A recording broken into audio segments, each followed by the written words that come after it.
Hoy vamos a meternos de lleno con uno de los textos más importantes, más influyentes de la historia, la Política de Aristóteles.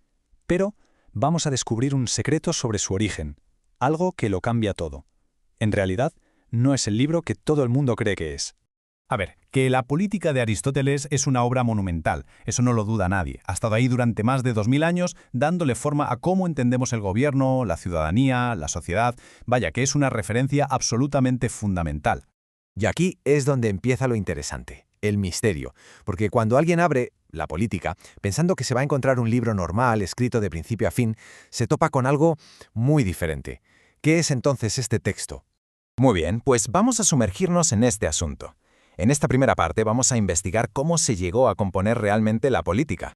Lo normal es imaginarse a Aristóteles en su escritorio, ¿no?, escribiendo este tratado del tirón, de la primera a la última página. Pero la realidad, como vamos a ver, es infinitamente más compleja y, la verdad, mucho más fascinante.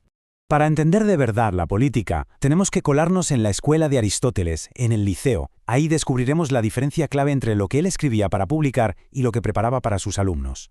Aquí está la clave de todo. Resulta que Aristóteles tenía dos tipos de obras. Por un lado, las exotéricas, que eran diálogos muy bien escritos, muy pulidos para el público general. La mala noticia, se han perdido casi todos. Lo que sí conservamos, como la política, son sus escritos esotéricos, o sea, sus notas, los guiones que usaba en clase.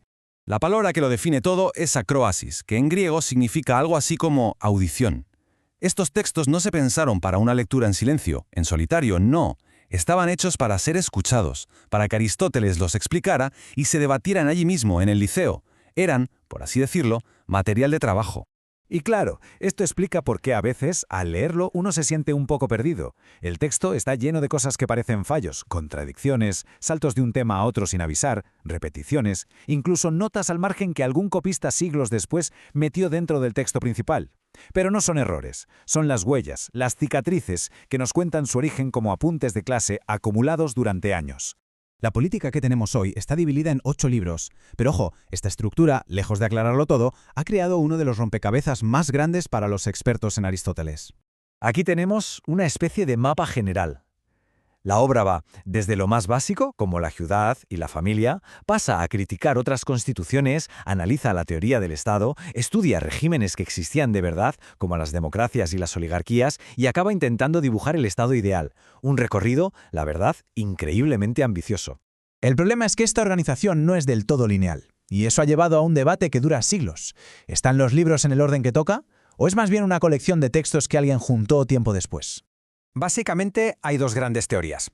Por un lado, el orden de toda la vida, el de los manuscritos, que tiene su propia lógica.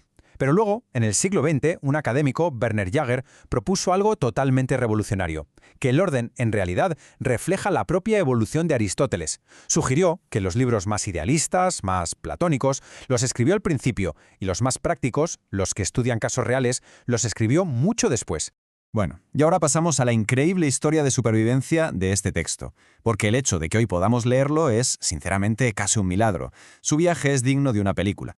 Es que la supervivencia del texto es una auténtica odisea. A ver, muere Aristóteles y sus notas acaban escondidas en una bodega durante casi 200 años.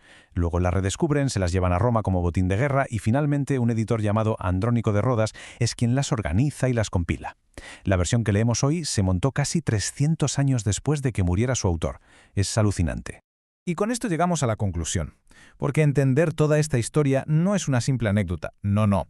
Cambia por completo la manera en que deberíamos leer y entender la política. De repente, ya no vemos un libro con fallos. Vemos algo mucho más valioso, el cuaderno de notas de uno de los mayores genios de la historia. Vemos sus dudas, sus cambios de ideas, sus razonamientos mientras se desarrollan. Es un texto que está vivo, es pensamiento en estado puro. Esta cita de la introducción de la edición de Gredos lo clava, lo resume a la perfección. La política no es una foto fija de un momento, sino una película que recoge las reflexiones de Aristóteles a lo largo de toda su vida. Y todo esto nos deja con una pregunta final. Sabiendo que un texto tan fundamental como este es en realidad una recopilación de apuntes, ¿no deberíamos mirar con otros ojos a todos los grandes clásicos?